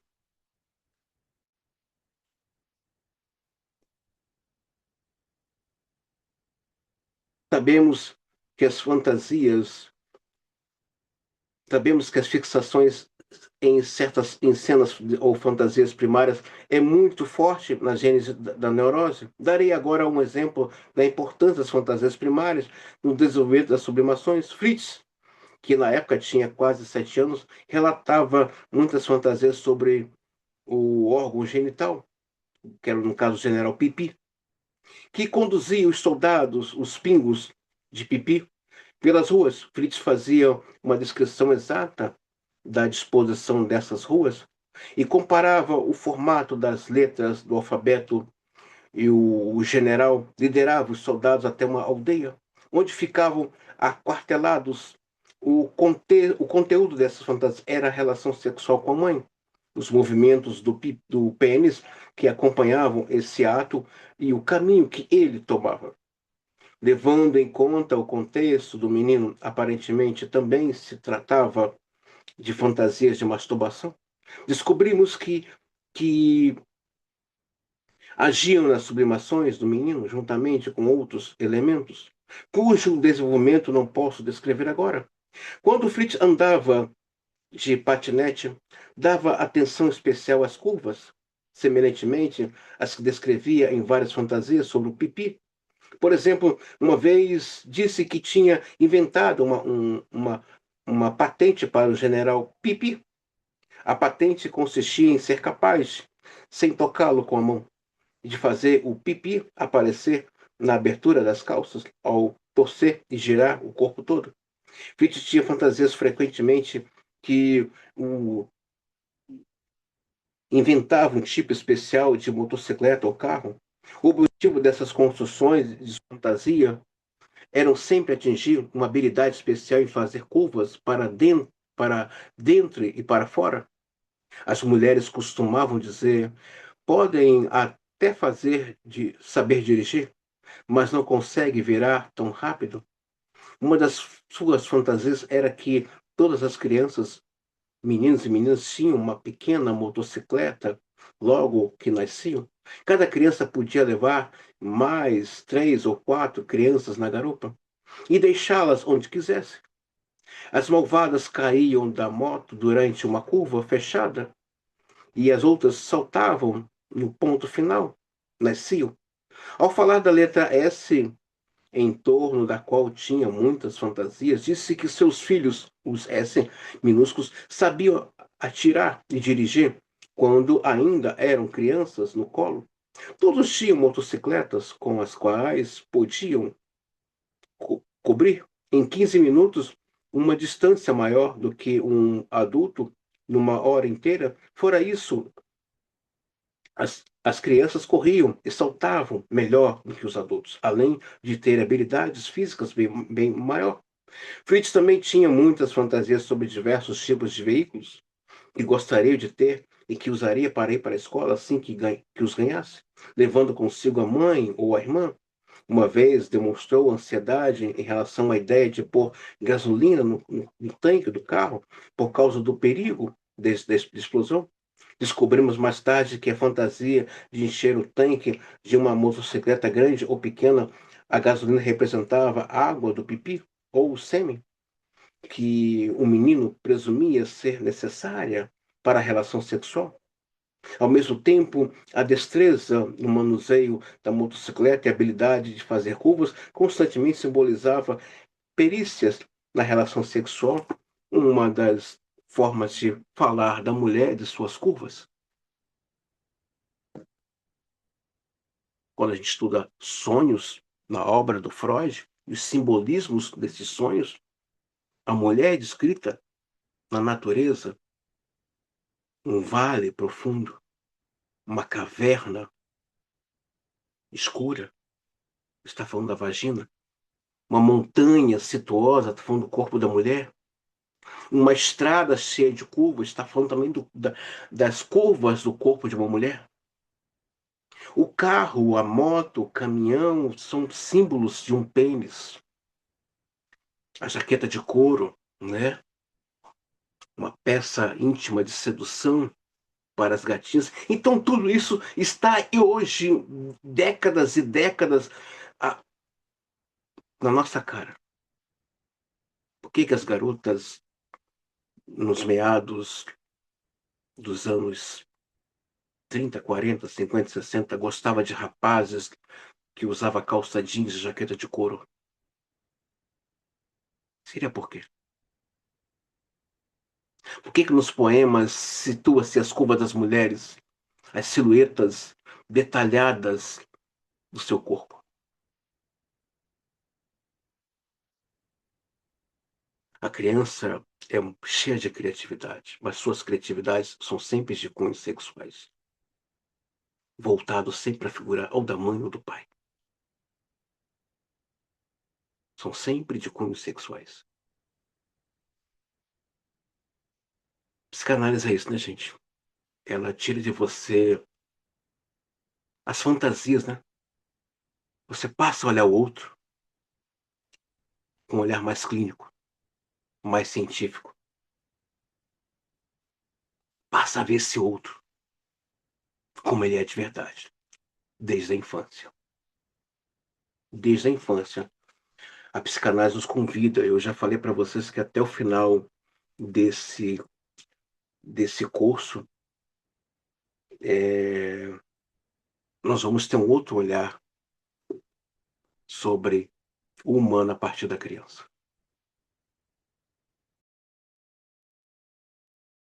Foi só no início de sua vida que o menino tinha dado algum sinal dessa forte fixação pela estrada e todos os interesses relacionados a isso.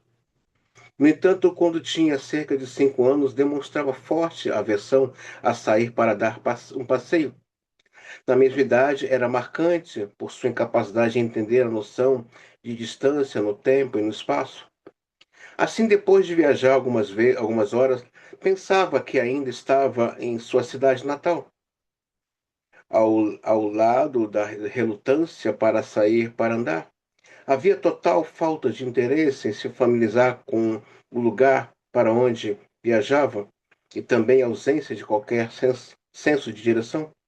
Forte interesse em veículos tomou forma do hábito de ficar horas na janela ou na entrada da casa para ver os carros passarem. Além da paixão por dirigir, sua ocupação principal consistia em fingir ser um caixeiro ou um chofer, juntando algumas cadeiras para servir de veículo. O menino se dedicava de forma tão exclusiva a este jogo que, na verdade, se resumia ficar sentado lá muito tempo, quieto, que no passatempo parecia tomar o caráter de compulsão, principalmente quando levarmos em conta a total aversão de Fritz por qualquer outro tipo de brincadeira. Foi nessa época que iniciei sua análise. Depois de alguns meses, houve grande mudança, não só a respeito, mas também em termos gerais. Não só esse respeito, mas em termos gerais. Até então, o menino estivera livre da ansiedade, mas durante a análise veio à tona uma ansiedade intensa, que foi resolvida analiticamente. No último estágio dessa análise, surgiu uma fobia aos meninos da rua. Isso estava associado ao fato de ter sido várias vezes molestado por essas crianças. Fritz passou a demonstrar medo delas e, por fim, não havia mais como convencê-lo a ir à rua sozinho. Não pude chegar a essa fobia analiticamente, pois, devido a motivos externos, foi necessário interromper a análise. Descobri, porém, que pouco depois de pararmos o tratamento, a fobia tinha desaparecido por completo, substituída por um prazer peculiar em perambular pelas ruas. Ao mesmo tempo, Fritz desenvolveu um senso de direção mais vívido. No início, o interesse dele se voltava principalmente às estações, às portas dos vagões de trem, às entradas e saídas dos lugares onde, logo que botava o pé neles, começou a exibir grande interesse nos trilhos do bonde e nas ruas por onde passavam. A análise removera sua aversão à brincadeira, que tinha vários fatores determinantes. Seu interesse em veículo, que se desenvolvera cedo e tinha um caráter obsessivo, agora se manifestava em diversos jogos, que, ao contrário da monotonia da brincadeira de chofé, eram desenvolvidos com muita fantasia. Também passou a demonstrar interesse apaixonado por elevadores e gostava muito de andar neles. Mais ou menos na mesma época, ficou doente e precisou ficar de cama. Nessa ocasião, inventou as seguintes brincadeiras.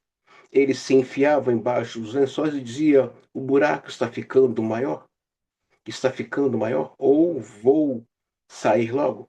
Ao dizer isso, la- levantava devagar os lençóis no outro extremo da cama, até que a abertura fosse grande o suficiente para que conseguisse passar. Depois fingia que ia fazer uma viagem por baixo dos lençóis, e às vezes saía de um lado, às vezes do outro, e quando aparecia dizia estar sobre solo, querendo indicar o oposto de uma estação subterrânea do metrô. Ficara extremamente impressionado com a visão de um trem do metrô saindo do chão no terminal para prosseguir a viagem na superfície. Na brincadeira dos lençóis, tomava muito cuidado para que eles não se levantassem em nenhum dos dois lados durante a sua viagem, de modo que só ficava visível quando aparecia na outra ponta, que chamava de estação final. Em outra ocasião, criou um jogo diferente com os lençóis. Consistia em entrar sob eles e sair debaixo deles, em diversos pontos. Uma vez disse a mãe: enquanto brincava, estou entrando na sua barriga. No mesmo período, produziu a seguinte fantasia: estava descendo do metrô e havia muita gente lá. O cobrador subia e descia rapidamente alguns degraus e dava os bilhetes para as pessoas. Fritz estava andando no metrô embaixo da terra até as linhas se encontrarem. Então apareceu um buraco onde havia um pouco de grama. Em outros desses jogos na cama, fazia um carro de brinquedo com um chofé andar sobre os lençóis que enrolava no motinho. Então dizia: o chofé sempre quer subir na montanha, mas esse caminho é ruim. Depois fazia o chofé passar por baixo dos lençóis, corrigia: esse é o caminho certo. Tinha especial interesse por parte da ferrovia, onde havia apenas uma linha que terminava numa curva sobre si mesma. Disse a esse respeito que era preciso existir a curva para que o outro trem não viesse no sentido oposto e houvesse colisão. Vocês percebam que toda a brincadeira do Fritz é com relação à figura da mãe, é com relação à figura do feminino.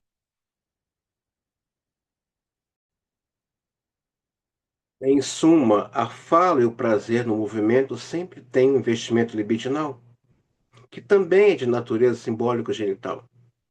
Esse investimento é obtido pela identificação inicial do pênis com o pé, a mão, a língua, a cabeça ou corpo, depois de transferido para a atividade desses membros, a qual assim adquire o significado da relação sexual.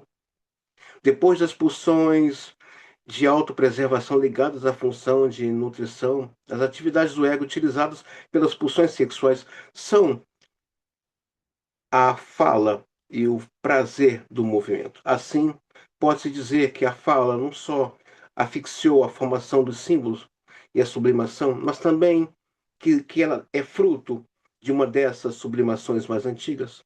Parece-me então que, quando as condições necessárias para a capacidade de sublimação estão presentes, as fixações partindo da sublimação mais primárias sempre em conexão com elas, encaminham continuamente o investimento simbólico sexual em novos interesses e atividades do ego. Freud demonstra que aquilo que aparece um impulso rumo à perfeição nos seres humanos é o resultado da tensão criada pela disparidade entre o desejo e a satisfação. Além disso, nesse artigo também tentei chamar a atenção para a grande importância das inibições que podem ser consideradas neuróticas. Algumas não aparecem ter nenhuma importância prática por si só. Em reconhecidas como inibições apenas na análise, sendo que suas implicações só podem ser percebidas como um todo que reconhece a análise de bebês. É o caso da aparente falta de determinados interesses, de algumas aversões insignificantes. Em suma, trata-se das inibições da pessoa saudável, que assume formas mais variadas. Então, nós vimos aqui nessa aula de hoje, né? Ela tentou mostrar que as fixações libidinais determinam a gênese da neurose e da sublimação, e que durante algum tempo as duas seguem o mesmo caminho. É a força da repressão que determinará se esse caminho levará à sublimação ou seguirá a tríade da neurose. É nesse ponto que a análise precoce oferece grandes possibilidades, pois é capaz de substituir, em grande parte, a repressão pela sublimação e desviar o caminho da neurose para aquele que leva ao desenvolvimento dos talentos. Vimos nessa aula que todo humano tem talentos, uns têm genialidade, e que suas inibições começam na infância com algum recalcamento. Isso, vimos que as brincadeiras das crianças são de cunho puramente sexuais, ou com a figura da mãe, ou com alguma coleguinha da escola, ou colega. Nada é o que se apresenta. Eu tenho dito isso sempre, em análise, também em aulas, nada é o que se apresenta. Existe algo ali, algo de ordem sexual. Qualquer dúvida, meus queridos alunos, sobre essa videoaula, por favor, não deixe de comentar no grupo. Até a próxima videoaula.